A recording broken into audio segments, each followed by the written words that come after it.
Hey, good evening, friends. Greg and Liz here with you. We're going to start with some changes coming for the city of St. George.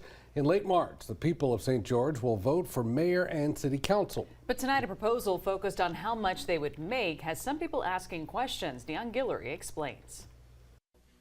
The government for the city of St. George is taking shape. In the nearly 1 year since the Louisiana Supreme Court ruled the city can incorporate, appointed leaders have been at work. Now comes their first election.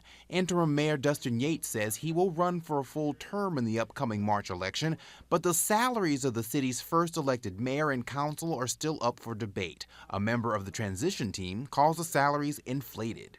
All right, to give you an idea of what we're talking about here, we went ahead and made this fancy graphic for you to compare the mayor's pay for the city of St. George compared to the city of Sandy Springs, Georgia. Now, with this proposal, the mayor of St. George would get paid $175,000 a year for a part-time job. That's compared to $42,000 a year in the city of Sandy Springs, Georgia. And it's the same situation for the council of both cities. The council of St. George, $44,000 with this proposal compared to $26,000 for the council of Sandy Springs, Georgia. And again, these are part-time positions.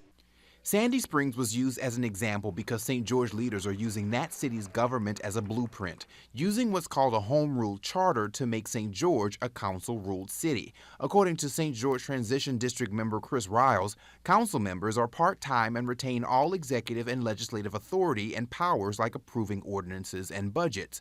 Riles says the mayor would also be part-time, but would have no legislative or executive authority, no budget responsibility, and supervises no one. You can give your input on the proposed salaries at next Wednesday's council meeting.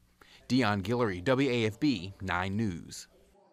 So just a reminder, the salaries are just a proposal right now. Again, the final numbers will be talked about at Wednesday's meeting.